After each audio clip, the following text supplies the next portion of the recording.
Hey everyone, welcome back to the channel. After being married for 7 years, my wife's infidelity shattered our once wonderful marriage. I'm a 40-year-old man, while my wife is a 41-year-old woman. Throughout our relationship, she had been an incredible source of tranquility, always knowing how to keep me content and happy. However, my struggle with anger management posed significant challenges in the early stages of our marriage. During our outings to bars or restaurants, I would often react aggressively if I perceived someone staring at my wife, resorting to physical altercations. Additionally, my possessiveness towards her was noticeable. However, a couple named Zach and Frankie arrived in our neighborhood a few years ago, bringing with them a refreshing sense of friendliness and warmth. As our friendship with Zach and Frankie blossomed, my wife, Taylor, started including them in our social gatherings, be it dinners or parties. In return, they reciprocated the gesture by inviting us to their anniversaries and other significant events. When my birthday came around, Taylor decided to invite a special group of friends, including our new neighbors, Zach and Frankie, to celebrate with me. Their thoughtful gift of a laptop meant a great deal to me, as they were aware that my previous one had recently stopped working. I felt genuinely grateful for their kind gesture. As the evening progressed, most of our guests had departed early, leaving only Zach and Frankie behind. Given their proximity as neighbors, they had the convenience of returning home at midnight. We continued to enjoy ourselves, sipping wine, watching TV, while Frankie and my wife, Taylor, engaged in conversation in the kitchen. It was during this casual setting that Zach complimented my wife's beauty, noticing her elegance as she wore her nightie. After the departure of our other guests, Zach remained unaware of my possessiveness towards my wife. When I confronted him about his earlier comment, he naively reiterated that my wife was exceptionally attractive and expressed a wish to have met her during his single days. His response ignited a powerful surge of anger within me, escalating rapidly into fury. Without hesitation, I lashed out and struck him in the face, swiftly ejecting him from my house. As blood trickled down Zach's face, the severity of the situation became apparent to Taylor and Frankie, leaving them deeply terrified. Despite my previous friendly demeanor towards Zach, when someone crossed a certain boundary, I found it impossible to restrain myself. Following that incident, Zach and Frankie ceased visiting our home and were explicitly prohibited from doing so in the future. Several months following that incident, Zach and Frankie made the decision to relocate from the area. I experienced a sense of relief as their departure meant I would no longer have to endure their presence, which had proven challenging for me. Recognizing the impact my anger had on my wife, Taylor, who possessed an exceptional level of calmness and sensitivity, she took the proactive step of accompanying me to therapy. This was an effort to address and manage my anger issues with the ultimate goal of fostering a healthier dynamic within our relationship. I deeply appreciated my wife's unwavering support and her commitment to prioritizing my mental well-being over simply giving up on our relationship. In ordinary circumstances, I behaved like any normal individual without displaying anger. However, my protected instincts flared up whenever someone attempted to harass or mistreat my wife. Taylor comprehended that she had the freedom to dress as she pleased, as I had never imposed restrictions on her choice of clothing, and she recognized that my anger stemmed from a place of love, an intense desire to safeguard her from harm. This understanding and empathy between us helped strengthen our bond. My wife was ecstatic to witness the positive impact of my therapy sessions, observing that I was making significant progress and had successfully curbed my outbursts of anger in public. A few months down the line, we received delightful news. Taylor's sister, Katie, was engaged, and her wedding was scheduled to take place in a mere 2 months. The news filled us with immense joy, igniting our excitement as we eagerly embarked on wedding preparations, engaging in daily shopping outings to ensure everything was perfect for the upcoming celebration.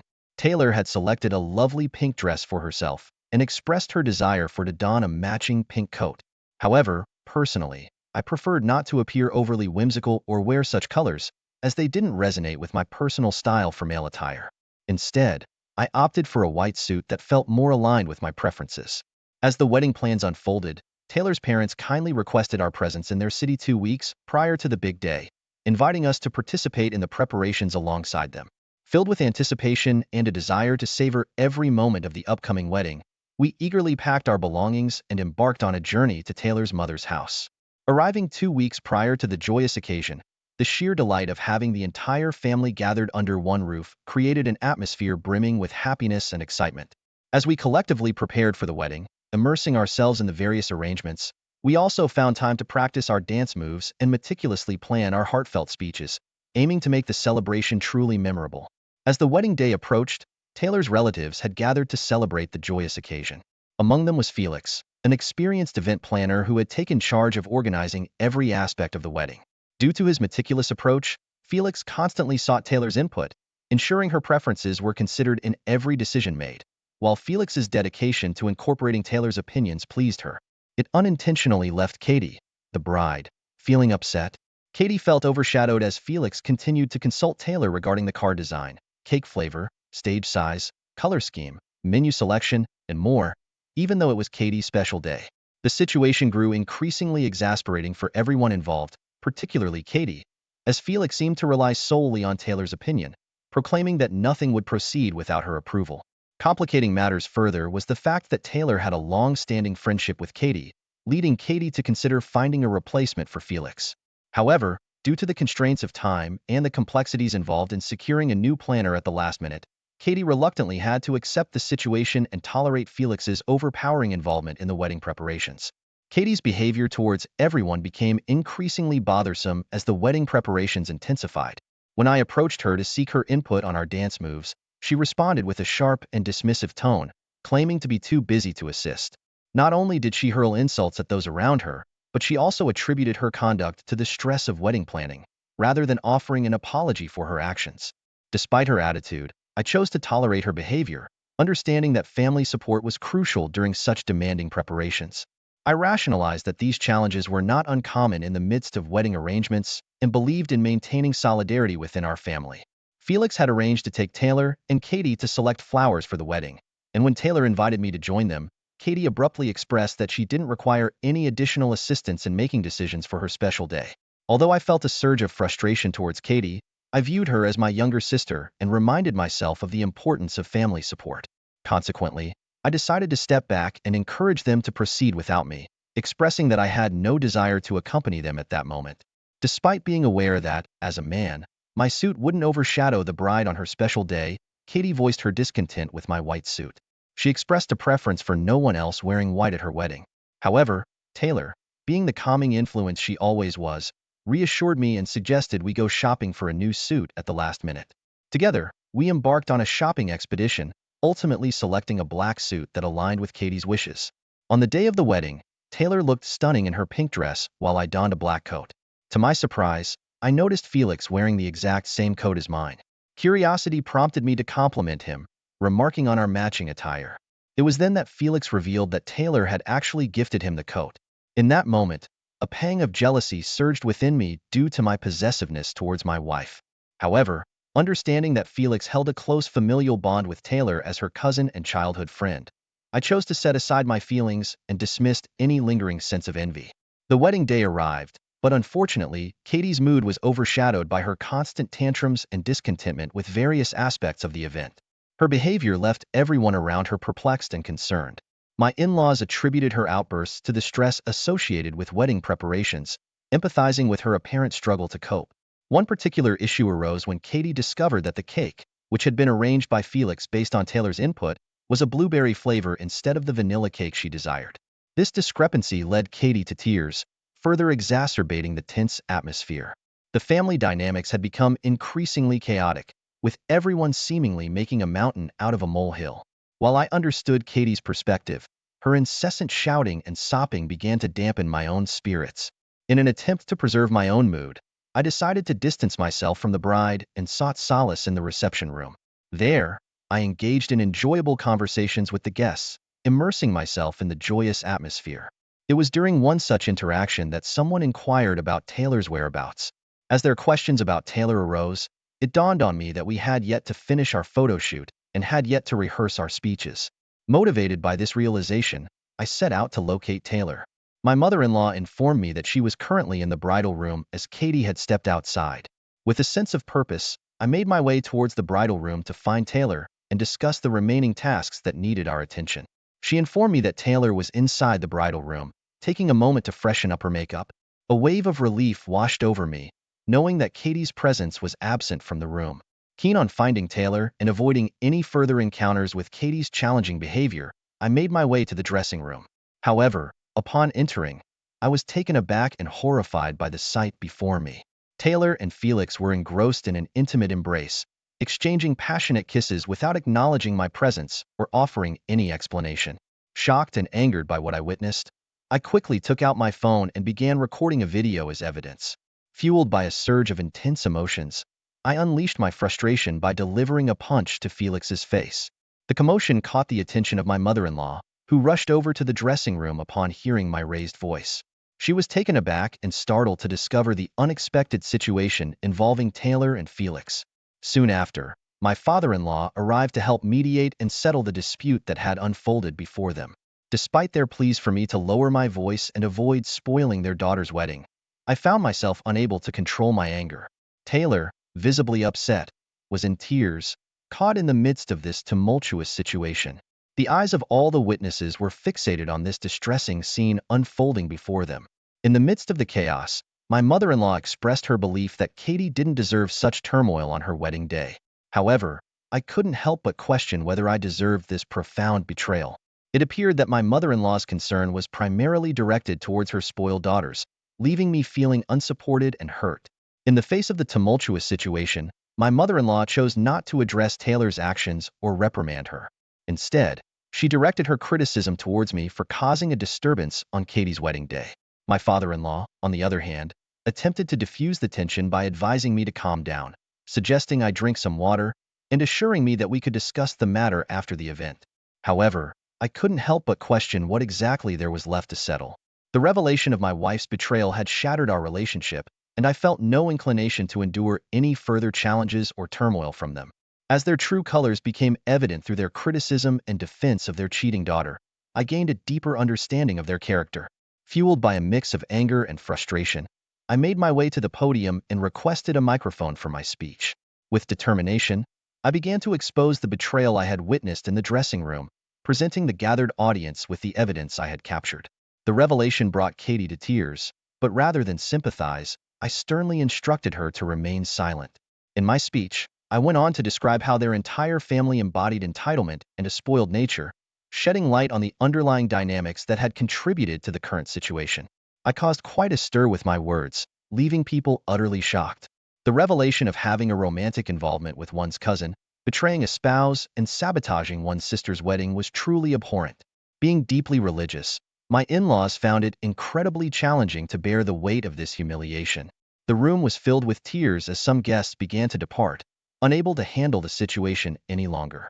At that moment, Katie couldn't contain her emotions any longer and acted out. She approached Taylor and delivered a resounding slap. Felix had already left the event before this happened. Once I exposed my wife's actions, I decided to leave their ill-fated wedding reception. Feeling the need to distance myself from the situation, I made my way back to my city.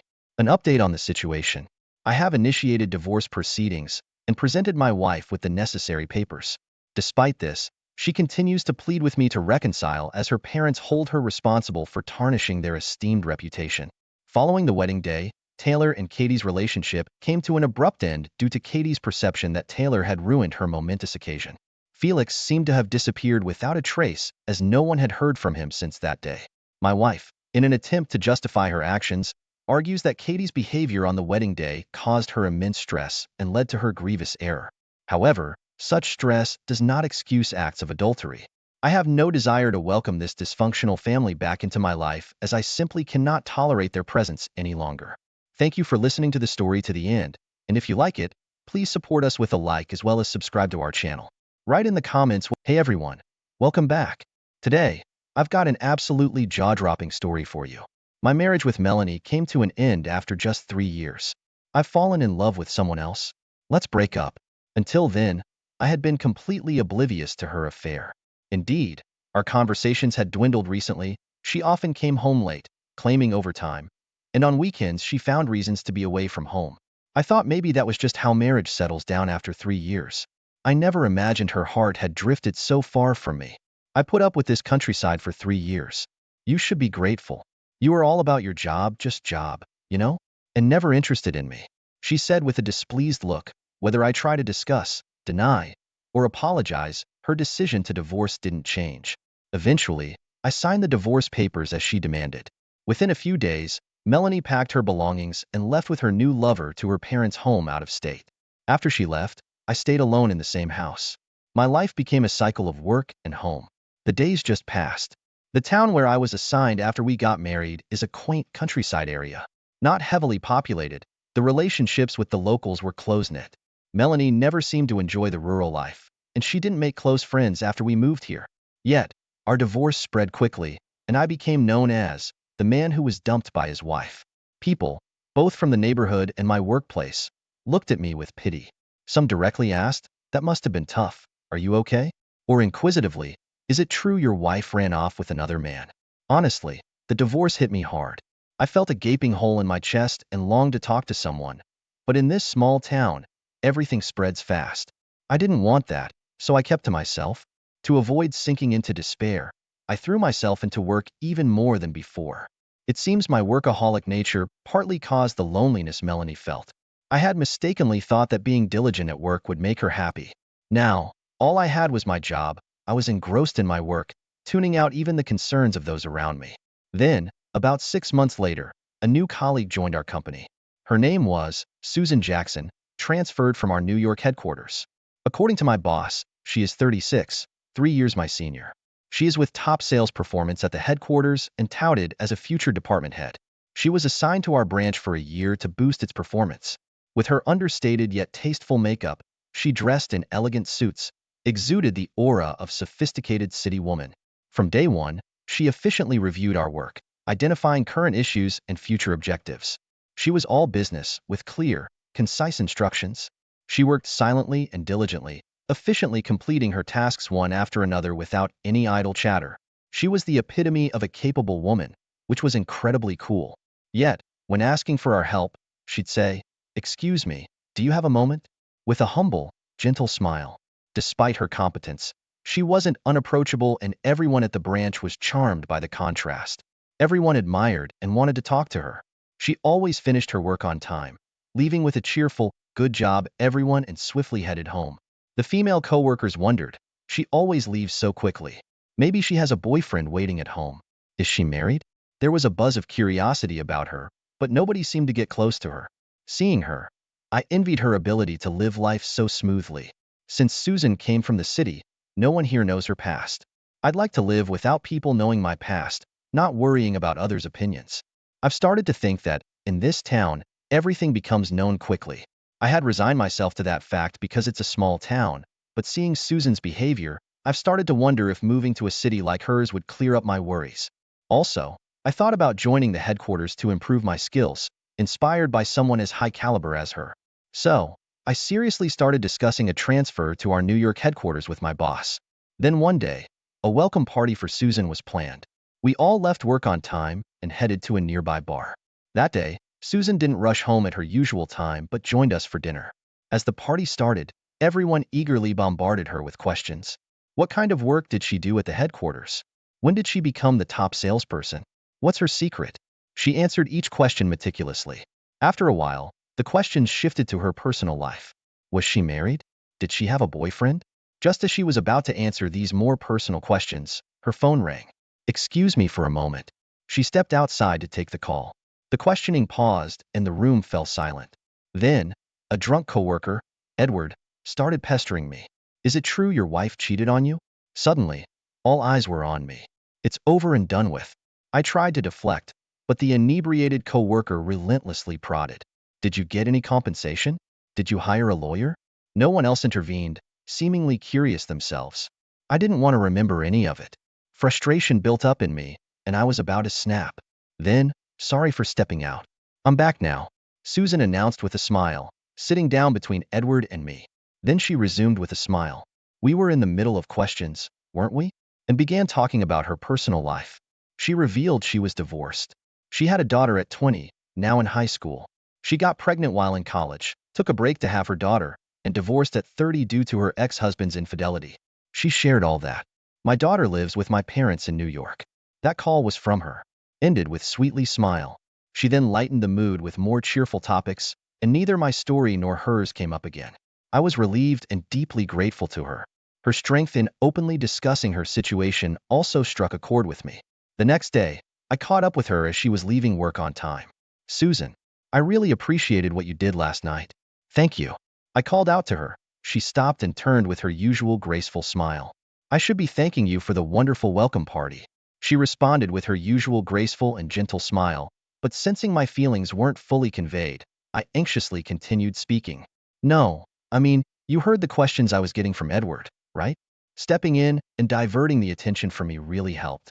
I find it really tough to talk in detail about my divorce, I said, scratching my head awkwardly, and she nodded understandingly. I get it. It's hard to put into words when the divorce is still fresh. The pain is normal. As she answered, gently gazing distantly, I asked hesitantly, because of me, everyone ended up learning about your past. Are you okay with that? I was concerned she might have reluctantly taken my place, not wanting to share her own story. I was really worried that she had put herself out there as a substitute for me.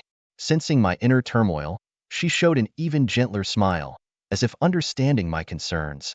Time has healed my wounds. You'll be okay, too. Time resolves these things. She reassured me. She waved. See you tomorrow. Lightly, and walked away, leaving me feeling almost dreamy as I watched her go. From then on, we began to chat during breaks at work and sometimes after work. Susan talked to her daughter every day at 6 p.m., explaining why she never stayed late. Sharing her secret made me feel a ticklish sense of camaraderie. She spent her weekends in New York with her daughter. My daughter, Catherine, loves baking. She's always made something for me to try when I visit. It's something I really look forward to, Susan would say with a tender, almost melting smile, and watching her became a daily highlight for me. Eager to talk more with her, I started working more efficiently to leave work on time, just like her. Until 6 p.m., when she would call her daughter, we'd chat outside the office. To ensure our time together, I worked harder and harder. But that wasn't like right after my divorce when I was trying to forget something. Making an effort to create time to talk with Susan, even when tired, felt somehow gratifying and pleasant. It was a bitterly cold Friday in February. By then, our post-work chats had become a daily routine. With the onset of colder weather, we had taken to talking in a cafe after work instead of outside. It was almost 6 p.m. Once the time passed, we would have 2 days off starting tomorrow. We wouldn't see each other for 2 days, as she usually went to New York every weekend. I want to talk more. I want to spend more time with her. Unable to contain my feelings, I blurted out, I wish I could go with you tomorrow. Sorry? She looked surprised, realizing what I'd said. I covered my mouth, but it was too late. Seeing my flustered and red face, she chuckled softly. Sure, you can come. I'd like you to meet my daughter too. Shocked yet elated at her consent, I mentally did a victory dance. The next day, Susan and I boarded the plane together, heading to her hometown in New York. Although I'd been there a few times, its bustling crowd always overwhelmed me, and I was incredibly nervous. Her daughter and parents were at her house. I wondered if it was okay for a guy like me to just show up. I just hoped not to leave a bad impression. Nervously, I entered her house. Her daughter, looking a lot like her, and her kind-looking parents warmly welcomed me. I was ushered into the living room and exchanged greetings with everyone. We've heard how kind you've been to Susan since her transfer. Thank you, her parents said with their appreciation, flustered. I talked about the town where we worked and her accomplishments at the company. Time flew by, and it was almost time for my flight back. Although Susan was supposed to stay overnight, she kindly took me to the airport with her daughter. As we neared the departure gate, her daughter Catherine silently handed me a paper bag. Oh, thank you. Is this for me? She looked up shyly and whispered. I heard it's almost your birthday, so I made you some chocolates. I'm good at making sweets. Thank you for making my mom happy. Hearing that, Susan turned red to the ears and panicked, who is usually composed. You made this just for me? Yes. I wanted to give chocolates to my mom's favorite person. Catherine replied playfully, dodging Susan's attempt to cover her mouth and sticking out her tongue. Their interaction was heartwarming, and I felt incredibly happy. Thank you. Receiving chocolates from the daughter of someone I like makes me the luckiest man. I replied sincerely, a bit shyly, and Catherine covered her face with her hands, squealing. Wow. Susan and I exchanged smiles, both blushing at her cute reaction. The following Monday of that weekend, I followed Susan after work as usual. Thanks for Saturday. The chocolates were delicious. Turning to my voice, Susan appeared a bit bashful, and she pulled a neatly wrapped small package from her bag. Do you know what day it is today? I nodded enthusiastically, taking the package carefully. Of course I knew. It was my actual birthday, and I'd been restless all day. Thank you. I'm so happy. Can I join you at your parents' place again? She looked at me seriously. Be prepared. It's going to be tough. My parents and Catherine seem to like you. They said to bring you again. I bet they'll want you every week. Her smile betraying her embarrassment, and I felt enveloped in happiness again. Just today, my boss hinted that my request to transfer to New York might soon be granted. My recent hard work had been recognized. Susan's assignment here would end in a few months. If my transfer goes through, it would surely bring us closer. Even if it doesn't, I plan to visit her family every weekend by plane, and if needed, I'm willing to change jobs. When my ex-wife Melanie told me that I wasn't interested in her, I didn't quite understand, but meeting Susan, I believe for the first time I truly learned to love someone. While I don't regret divorcing her, I've reflected a lot. I'm determined to build a happy home with Susan, the precious person I've finally found. No matter how hard it is, the thought of this effort fills me with an invigorating sense of purpose. Stick around until the end to see how everything unfolded, and don't forget to like, comment, and subscribe for more intense stories. Hey everyone, welcome back. Today, I've got an absolutely jaw-dropping story for you. Fuck, fuck, fuck. How does he know? How does Dave know about this? My marriage is over. I just know it. The courts will find Dave to be the primary caretaker of our children. He will be awarded custody.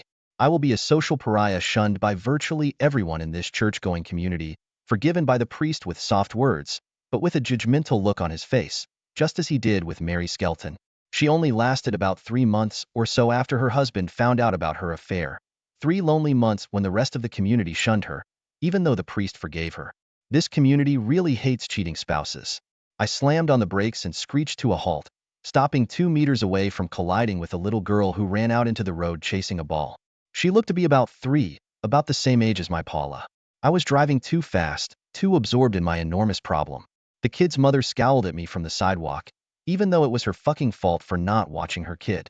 I looked around and saw that I was near a large park, 5 minutes from home. I suppressed my fears, drove with shaky hands another 200 meters, and stopped before hitting someone absent-mindedly. How could Dave even think? No, it's stupid. Once Dave found out I was having an affair, it makes sense that he thought poorly of me and wanted to cover his bases. He may run a small newsroom from home, but that doesn't mean he's stupid. Far from it. As soon as he found out, of course, he thought it wasn't my first case and started doing DNA tests on the kids. But how the hell did he know? And Carl and I had been so careful. Thoughts reminded me of Carl. I picked up my phone and moved on to Carla, if Dave ever asked, a recently started coworker. My motto was to stay as close to the truth as possible. My message, can you talk? As I waited for an answer, I kept kicking myself. Why? Why did I let this smooth-talking little asshole seduce me? No, come on, be honest, it's not fair. The way we slept together the first time wasn't seduction and is completely understandable. It happened when we were out of town. We had just spent 2 whole days negotiating an exhausting deal, celebrated with too much champagne, and fell into bed together. If I had settled on the first case, everything would have been fine. I would have had a secret that I would have regretted until my last day. A serious secret that could only hurt my husband and family. But or should I say we, alas. We were both gripped by the excitement of sleeping with someone after more than 10 years of marriage. The allure of the illegality of it all. The thrill of the naughtiness. The excellence of realizing that we had cheated on our spouses and successfully hid it from 2 people who knew us so well, or not successfully hiding it, as it turns out. My musings were interrupted by a text from Carl. No, having dinner with Mary and the kids. What's the matter? Well, they say misery loves company. He knows, Dave knows about us. How the hell did Dave find out about this? We were incredibly discreet, only got together when we were away, and that was only if we managed to get adjoining rooms. We never walked through the door of the same room together. Always used condoms, even the first time.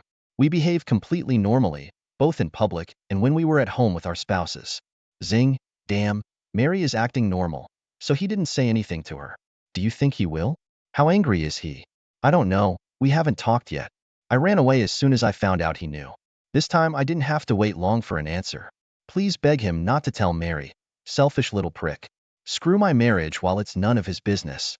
Asshole. I'll probably tell his wife if Dave doesn't. Like I said, misery loves company. So how did we get discovered?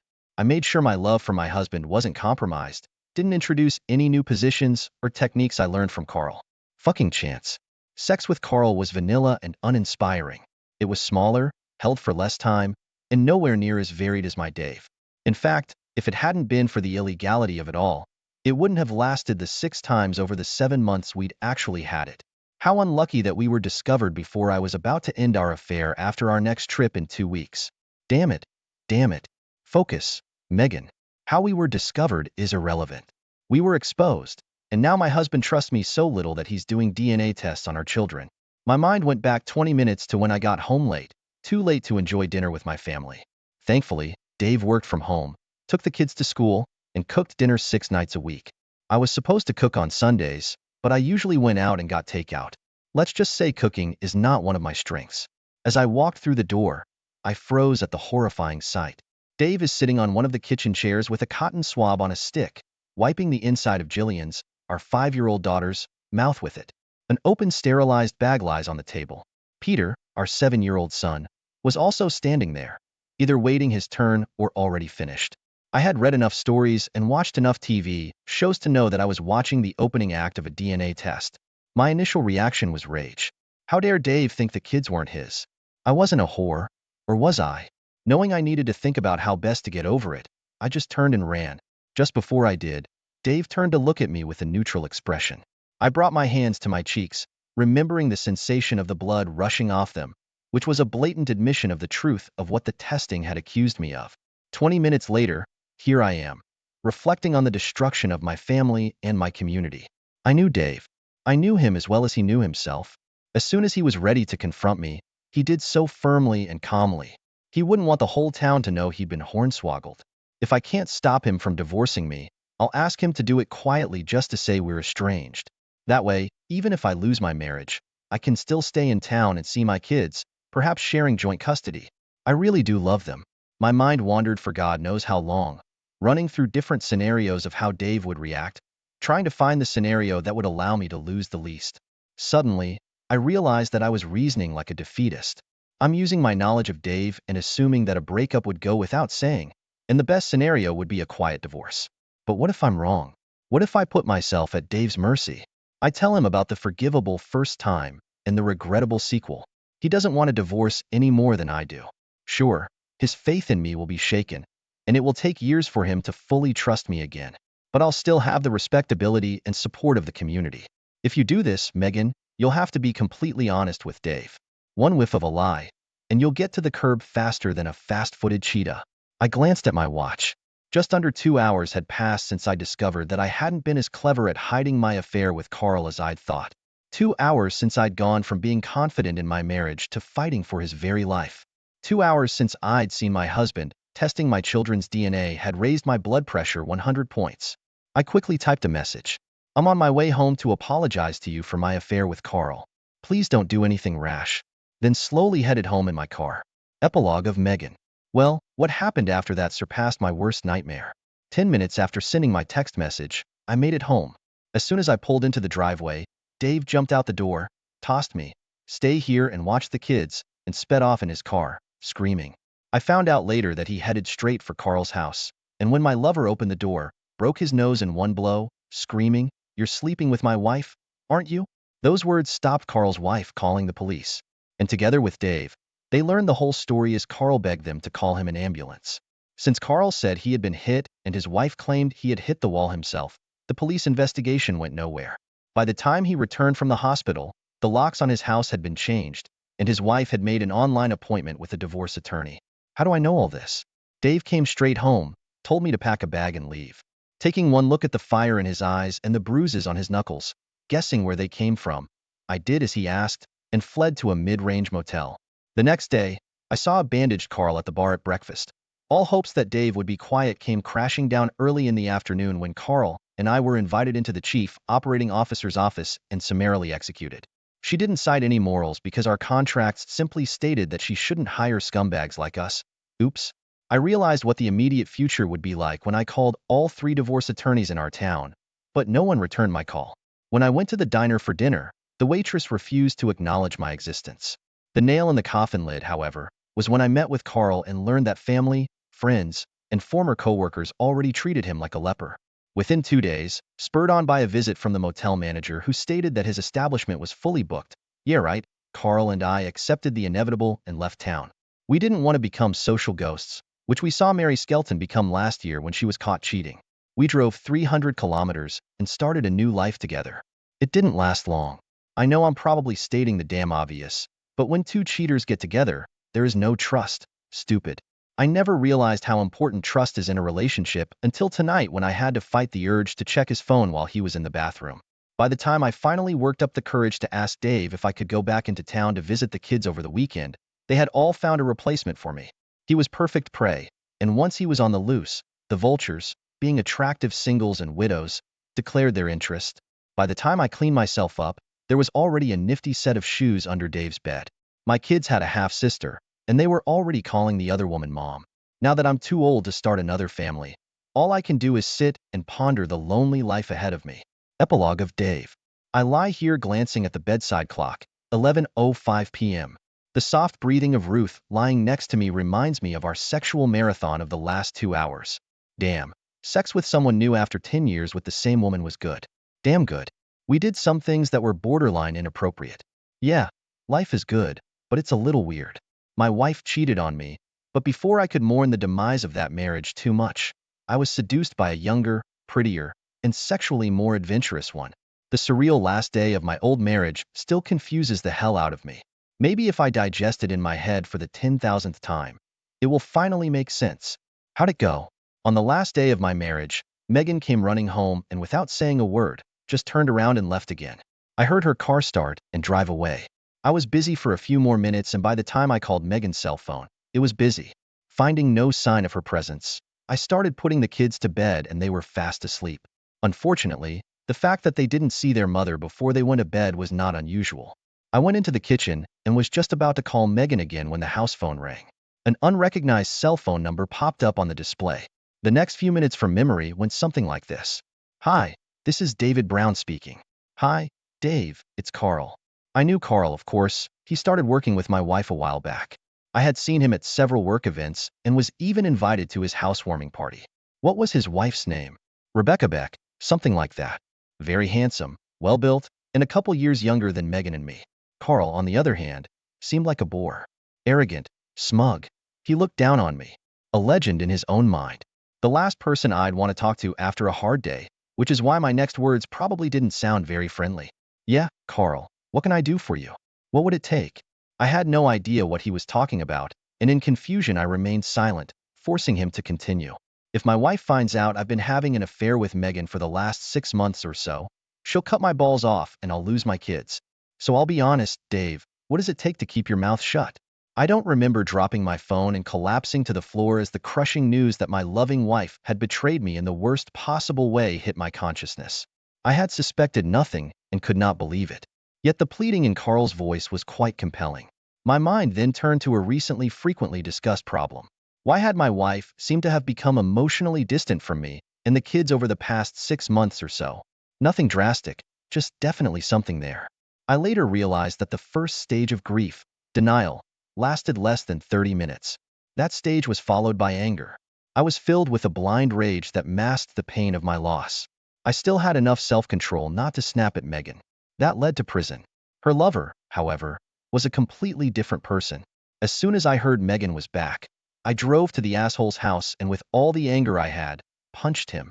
The feeling of bones and cartilage breaking under my fist made me smile even now. Carl's forced confession while his blood dripped was completely unnecessary for me, but necessary for his wife. Releasing my anger allowed me to go home and calmly tell Megan to fuck off. Listening to my woman's light snoring in bed, I realized I was no closer to solving the mystery than the last 100 times I'd thought about it. Why had Carl himself sown the seeds of the destruction of his own marriage by confessing to me when I was completely unsuspecting? Once again, I couldn't escape the thought that Megan's strange behavior that night when she'd come home from work and immediately run off without saying a word had something to do with all of this. I replayed that night in my head once more. I made dinner as I always did. Megan confirmed she would be late, so we sat and ate with the kids, chatting as usual. Then it started to clear up. Jillian complained that a spot in her mouth hurt. I grabbed a flashlight, turned her bottom lip down, and saw an ulcer. Walking over to our first aid cabinet, I grabbed a tube of Boniella and one of the individually wrapped cotton swabs, opened, applied, and used the cream as directed. Absolutely nothing to do with the mystery at hand. Heck, I was beginning to suspect I'd never find out. Turning onto my side, I slid my arm under the sleeping beauty's head and cuddled her, kissing the back of her neck gently. She snuggled against me and purred lightly. To hell with the mystery, life is good. This story is called My Wife of 9 Years Cheated with 2 Men at Her Friend's Bachelorette Party. It was my wife's best friend's bachelorette party. They had planned a weekend at a cabin and my wife was really excited to go. I trusted her and didn't think anything of it. The night before she left, she came into our bedroom while I was getting ready for bed. She sat on the bed next to me and I could tell she had something on her mind. She said to me, "Thank you for letting me go. I just want to go and have fun and support my friend who is getting married in a few weeks." I said, "Of course, have a great time." She then leaned in to kiss me and we went to bed. The next morning, she left early with her friends. I didn't hear from her much over the weekend, which wasn't unusual, but we did text each other a lot. On Sunday night, she sent me a text saying that she was on her way home and would be home in a few hours. When she got home, she looked like she had a good time and she was very happy. The next day I went to work and my wife went to her friend's house to help her get ready for the wedding. Over the next few weeks, my wife was helping her friend prepare for her wedding. She would leave work and go to her friend's house for a few hours, a couple of days a week. Then one day while I was at work, I overheard some coworkers saying something about a video surfacing about what went on at this bachelorette party at this cabin. I asked what they were talking about, and they said that apparently this video shows a woman getting banged by 2 men. At this point, I didn't know who the woman was. Over the next couple of days, I started hearing more people talk about this video and I was sort of curious. So, after work one day, my wife wasn't home yet. So, I started digging around on the computer, going to different websites to see if I could find this video people were talking about, but I couldn't find anything. My wife came home a few hours later and I asked her about the video. She had a confused look on her face. She didn't know anything about a video. So, I laughed it off and said, "I wonder what went on at that cabin." I couldn't see my wife's face. The next day I went to work and as soon as I sat down at my desk, one of my coworkers said, "Hey, have you seen that video?" I told him I hadn't been able to find it. He pulled out his phone and started showing me the video. It was the same video that people had been talking about. I was in complete shock. I couldn't believe what I was seeing. It shows 4 half-naked men walking into the cabin with all the women in the background cheering. And then the men started going around one by one, dancing in front of all the women. I am still laughing because I assumed that's all that went on. But then the video keeps going, and it shows one of the men getting really close to this woman who happened to be my wife. My whole demeanor changed. I was no longer laughing. She starts touching him. And then another man comes up behind her, and he starts touching her as well. It gets worse. One man picks my wife up over his shoulder and takes her in this room. And the other man follows. My mouth hit the floor. I couldn't believe what I was seeing. Eventually, both men come out of the room with my wife following behind them. She has a big smile on her face, and she's completely naked. The video ends there, and I just sat there in shock. I didn't know what to do, but I gathered my composure. I then asked my coworker, "Can he send me the video?" Which he did. I wasn't going to tell my wife what I just saw. I am angry, devastated. She cheated with these 2 strange men without a hitch, like it was nothing and I didn't matter. So, the rest of the day at work, I was a zombie. I couldn't even think straight, but I finally got a hold of myself and made some phone calls. I called a friend of mine who's a lawyer and I asked him what I should do. He told me to take my time and think about what I want to do. But, he also said if it were him, he would go ahead and file for divorce. After the brief conversation with my friend, I called a divorce lawyer to find out what I could do based on my wife cheating and what she was entitled to. I told him we had no kids, but we own the house that we have a mortgage on and we both have jobs. He told me if I wanted to stay in the house, I could file for divorce and try to get my wife out of the house, but it would be a long battle and I may not win. So, after talking with 2 different lawyers, I made my decision. I was going to divorce my wife. I would file for divorce the next day. There wasn't a damn thing she could say to me why she did that to me. And I'm thinking she doesn't even know about the video. That night, I couldn't even sleep. I was so upset. I just kept thinking about that video and how my wife could do something like that to me. The next morning, I woke up early around 6 a.m. I couldn't go back to sleep. So, I got out of bed, got dressed, and went to work. My wife was still asleep. I didn't even say anything to her. For those of you who are wondering, we haven't been intimate and I haven't initiated anything with my wife since that video. When I got to work, I told my boss I needed to take some time off.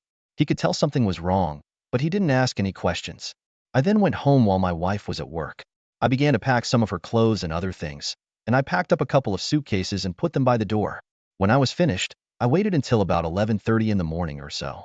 I pulled out my phone, found the link to the video, and sent it to my wife. It showed that she read it right away. When I saw that, I immediately FaceTimed her and told her I wanted a divorce. I already filed and she needs to come get her stuff. She hung up on me, and then she called me back about 5 minutes later and told me she was on her way home. I told her when she gets here, I will be upstairs in my office and I don't want to see her face. When she gets home, she is crying and bawling, asking where in the hell did I get this video? I told her, I am not telling you that, you just need to leave. She then says, I am not going anywhere. This is my house too. She then says, we are married. You can't just kick me out. I told her we won't be married for long. She gets on her phone and calls her best friend, crying and telling her friend that I am trying to kick her out of the house. And I have this video of her. Her best friend then tells her she needs to come over to her house and she will call a lawyer for her. So, my wife hangs up the phone, grabs a couple of suitcases and leaves. Then her best friend calls me and asks why am I trying to kick her out of the house? I promptly send my wife's best friend the link. I assumed that my wife had shown her, but apparently not. After my wife's best friend saw the video, she told me she would be contacting a lawyer for my wife and that I needed to leave my wife alone. I told my wife's friend, this is between my wife and me, not you. And for your information, I have already filed for divorce. As the days go by, my wife is texting me, calling me, pleading, and leaving voicemails. I didn't respond at all. I then get a call from my wife's lawyer. He asks, do I have a lawyer? I promptly gave him that information. He said, thank you, and hung up the phone. A few days later, I received paperwork from my wife's lawyer. It was divorce paperwork. I read through the paperwork and faxed it to my lawyer. I also emailed my lawyer, letting him know that I received the paperwork. A few days after that, I get a call from my lawyer and I ask him, what is my soon-to-be ex-wife asking for? He then proceeds to tell me she is asking for half of everything, the house and one car. He said, surprisingly, she is not asking for alimony. I told him her father is wealthy. He owns 4 hotels and a bunch of other businesses. So, I am pretty sure she will be just fine. I then told my lawyer, I want her out of the house and I want her name off of everything. He said that is going to be a little difficult, but he will see what he can do. A few weeks later, I am at work and I get a call from my lawyer, and he said he had some bad news. He said, since her name is on the deed, you can't just kick her out. And since she wants half of the house, you probably will have to sell it. I told him, I don't want to sell the house. I love that house. It was our first home together. He then said, the choice is yours, but if you don't sell the house, you will have to go to court and fight for it. So, I told my attorney, I plan to fight for the house and I don't want to sell it. A few weeks later, I am served with divorce papers and a court date is set. I show up to court and so does my wife. We both have our lawyers with us. The judge asks my wife what she wants, and she says half of everything, the house and one car. The judge then looks at me and asks my lawyer, what does his client want? My attorney says he wants a divorce and he wants her out of the house and her name off of everything. The judge looks at both lawyers and then looks at us, and he asks us if there is anything we can agree on. My wife and I look at each other and we both shake our heads. No. The judge then says here in Alabama, which is a no-fault state, can be fault-based as well. And adultery is one of those faults. The judge, who was a woman, looks at my wife and says, young lady, you have committed adultery and I am going to grant your husband a divorce on the grounds of adultery. The judge then looks at my wife and says, ma'am, I am ordering you to move out of the house within 30 days, but you have a mortgage together. I can't do anything about that. You have to work that out with your mortgage lender. He then says, sir, she can move back into the house. If she wants, it's the marital home and she has a right to it. But if she does move back in, she has 30 days to move back out. The judge then looks at me and says, I am ordering you to pay the mortgage until it is paid off or sold. The judge asks if there is anything else, and her lawyer says that my wife wants one of the cars. The judge looks at me and says, is that true? I then tell the judge, yes, she can have one of the cars, but she has to pay for it herself. The judge says she can have the car. After that, the judge grants the divorce. About a week later, after the divorce, my ex-wife sends me a text saying she will not be moving back in. She just wants her part of the equity in the home, and she will sign the house over to me. I text her back and I tell her the only equity we have is $30,000, and I told her I would give her half of that once I refinanced. Once I refinanced and all the other legal stuff was taken care of, I gave her half of the small equity we had in the home. A few months later, my wife's father dies and she inherits $3 million. Yeah, she didn't need anything from me. Even if her father didn't pass away, she would have still been okay. Her father would have looked after her, and I will not take her back just because she inherited millions, and she has tried. She has called and texted, but I have not responded and I will not. I know a lot of responses were take her back because of the money, but I didn't want to touch her. I didn't think of her the same. To this day, her best friend and my ex-wife still doesn't know who recorded the video at the cabin that weekend. Well, after all that drama, I am a free man. I was surprised at the responses I got on this site, but I guess these forums can be helpful. Thank you all for your awesome support. As a man in his 40s, I am absolutely grateful that I did not have any kids with this woman. If you enjoyed the story, please like, comment, and consider subscribing to the channel for more content. I sincerely appreciate your time. Stick around until the end to see how everything unfolded, and don't forget to like, comment, and subscribe for more intense stories. Hey everyone, welcome back. Today, I've got an absolutely jaw-dropping story for you. My name is Dave. I am a 55-year-old industrial electrician. Most of the time my job is to quickly diagnose and fix a problem with a production machine and from time to time replace an electrical motor. I have been in this job for close to 30 years now. I did not attend college, but I did take some technical school classes. 99% of my education came from being taught on the job by a man that even today has forgotten more about doing this work than I will ever learn. I am going to tell the story of my divorce and the aftermath of it. If Darla and I had not gotten divorced this year, it would mark our 30th anniversary. We now have 4 grown children, 3 sons and a daughter. About 18 years ago, Darla returned to school. She was working about 20 hours a week. I was pulling most of the load. Still, we got past it. I was very proud watching Darla graduate from law school. Within 5 years, Darla was working in a large law firm and was getting a lot of court training. For the first few years, everything was okay. We took out some loans and Darla and I had almost paid them off using some of her bonuses. Over time, I started to take note that Darla was getting home later and later. I started asking her what was going on. Our baby daughter was about 16 at the time this started happening. My 2 oldest sons were gone. One was in college in Mississippi and the other son was in the Marines. Many evenings, it was just my daughter and I eating dinner because my son was working in the evenings. I started to also notice Darla was not interested in the bedroom and really started getting distant. My daughter noticed and called all her brothers about how their mother was never at home. My son, who was in the Marines, got some leave and came home. He was home almost 2 days before his mother even took notice. That really hurt him. It also pissed him off, and he started following his mother. He started to get photos of his mom going into hotels and getting in another man's car many times. I remember standing at a work table working on a motor controller and just started crying.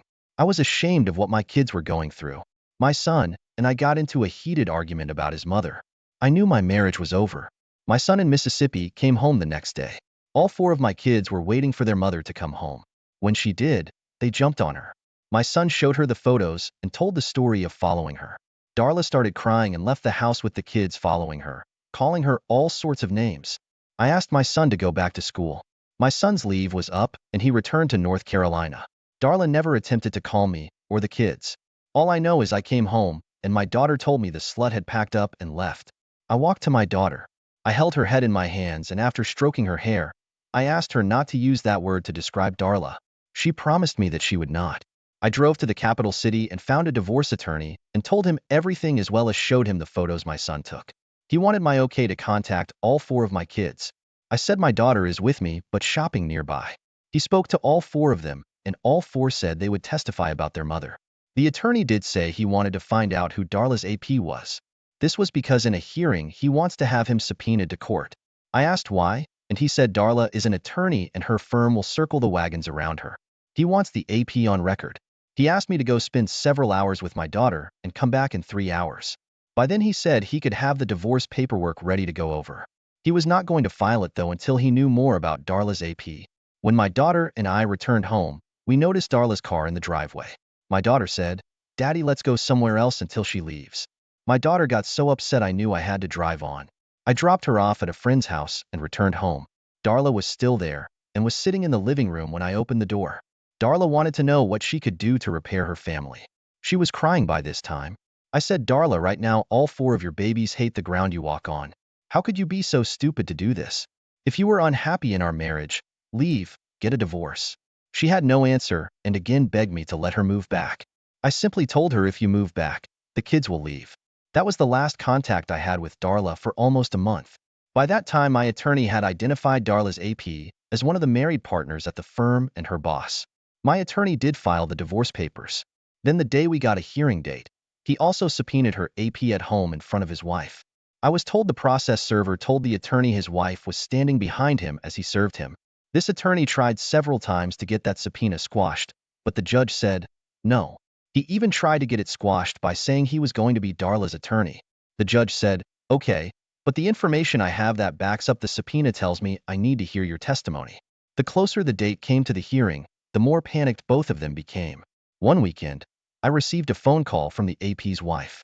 She wanted to see the photos as well as the photos of her husband going into the hotels. She came to my home, had some tea my daughter had made, and I gave her copies of everything. The day of the hearing came, and all 4 of my kids walked into the courthouse along with my attorney and I. Just before the hearing started, I saw AP's wife enter and sit in the back. I wish I could say the judge had a field day with Darla. He did not, because just as soon as the judge called the hearing to order, Darla's attorney said she was not contesting the divorce, did not want the house, did not want my retirement, did not want custody of my daughter, and was not asking for any support. My attorney stood up and said, I wanted $250 a month until my daughter was 18. The judge looked at Darla and she nodded. The judge granted the terms, and we all walked out and had lunch. Even AP's wife was sitting close by. The AP's wife is very close to my age, and her daughters are already grown and married. Her divorce was coming about a month later. My daughter and I attended the hearing. Oh, it was a crap show. Her attorney had subpoenaed Darla. The judge was the same judge that handled our divorce because the AP's wife was a stay-at-home mom. She got the house. She got half of his retirement and close to $1,500 a month for support. I can't remember for how long, but it was a long time. In the years since, the AP's wife and I have spent some time together. All of our kids are friends with each other. She and I both are never going to remarry ever again. Her husband, by a vote of the partners, was forced out. He did go west and is a full partner in another law firm. He left bitter, and his now ex told me she would rue the day she divorced him. He would get remarried and find a woman better and younger than she was. Well, according to his daughter, he did just that. Then about 3 years later, his young wife left him. AP's wife is happy and plays with her grandkids. I am playing with mine. My sons to this day will not speak to Darla. She was not allowed around when the grandbabies were born and was told she would be arrested if she showed up to their weddings. My daughter checks up on her from time to time, but they are not as close as a mother and daughter should be. It makes me feel bad that this happened, but my kids are grown and they make their own decisions.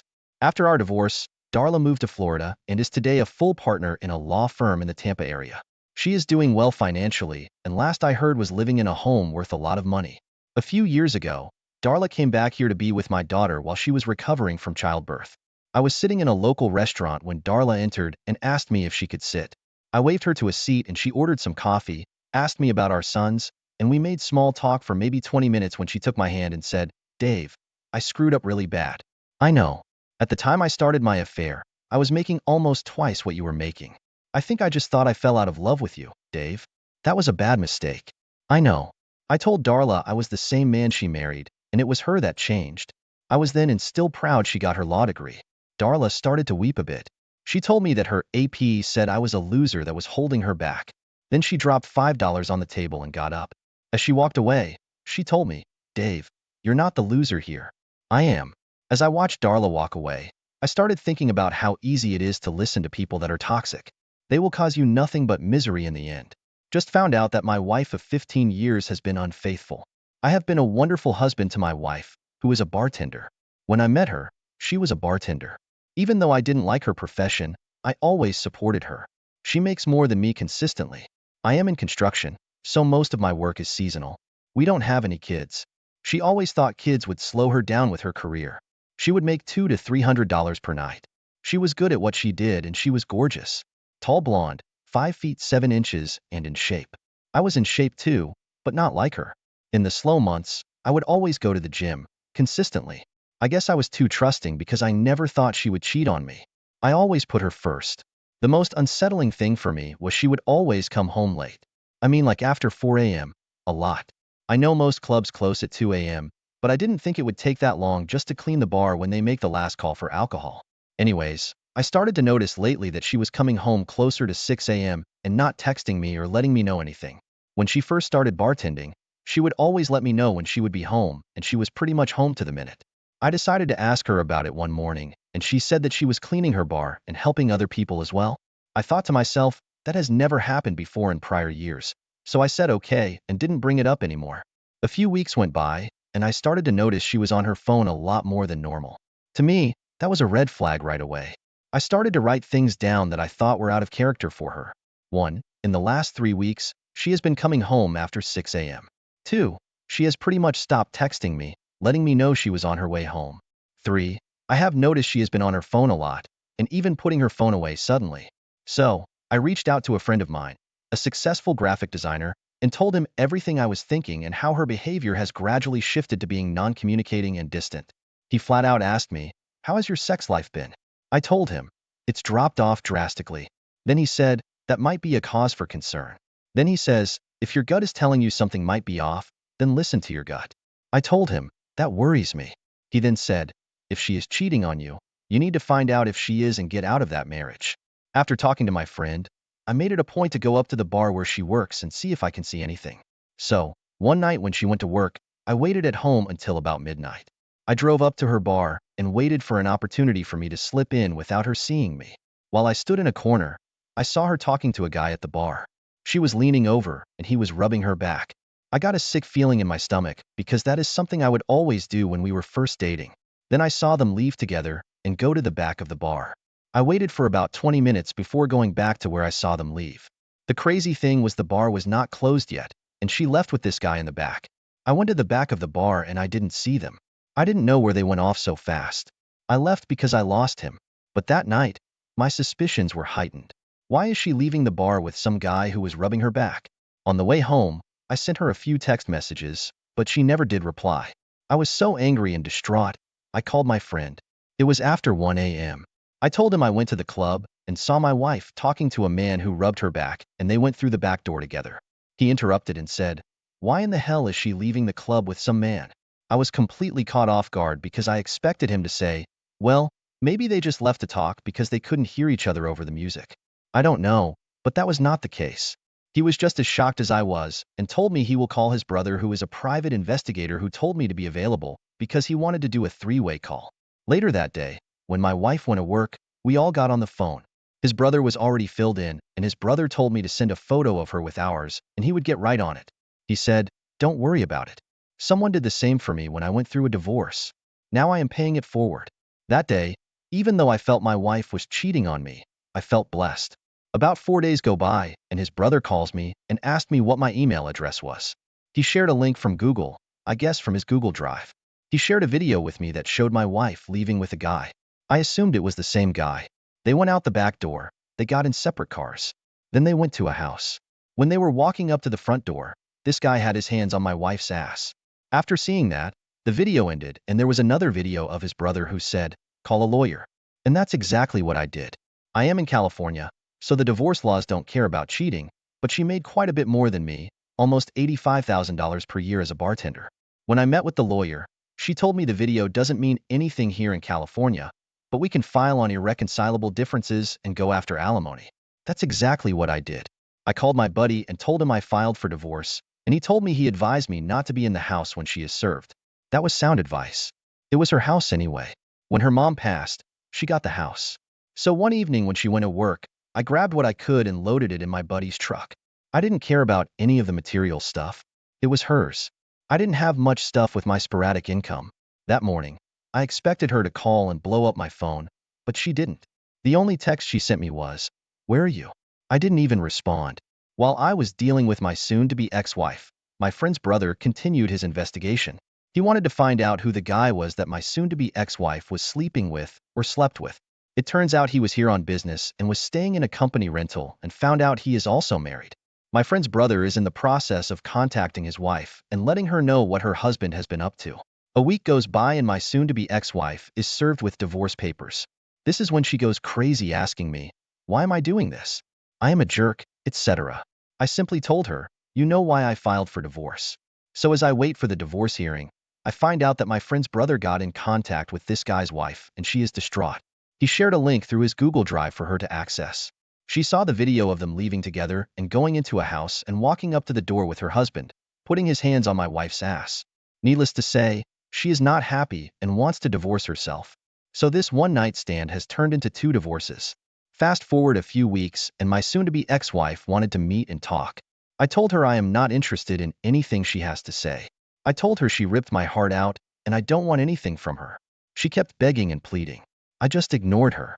On the day of the divorce hearing, my wife's lawyer tried to say she didn't make a lot of money to pay alimony, but the judge wasn't buying it. The court was able to get a hold of her financial information. After everything was said and done, she had to pay me $1,100 a month in alimony for 10 years, or until I remarried. My ex-wife's AP didn't fare well either. I heard that he surrendered half of his 401k, $2,000 per month in alimony for 8 years, and she gets half the equity when the house is sold. I also found out her AP was one of the top guys in the company he worked for. My ex-wife has been constantly texting me, asking even after divorce, could we try it again? I simply told her to stop calling and texting me. She asked me one time, why do I hate her? I told her I didn't hate her. I told her I hated the decision she made to destroy our marriage for someone she hasn't even known for a month. I told her I didn't understand why she did this. She had a great husband who loved her very much. We had a nice home. We traveled and went on vacations when my construction jobs were flourishing. I just didn't get it. Needless to say, I was very hurt by what she did. It was a difficult time in my life, and I had to start all over again. I was able to find another job and start over, but it was not easy.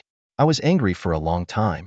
It's been 5 months after the divorce, and the ex-wife still sends me messages every once in a while asking how am I doing and wanting to see me even after I have already told her I want nothing to do with her. I listened to the stories Tony has on his channel, and I used to think that some of them were BS until it happened to me.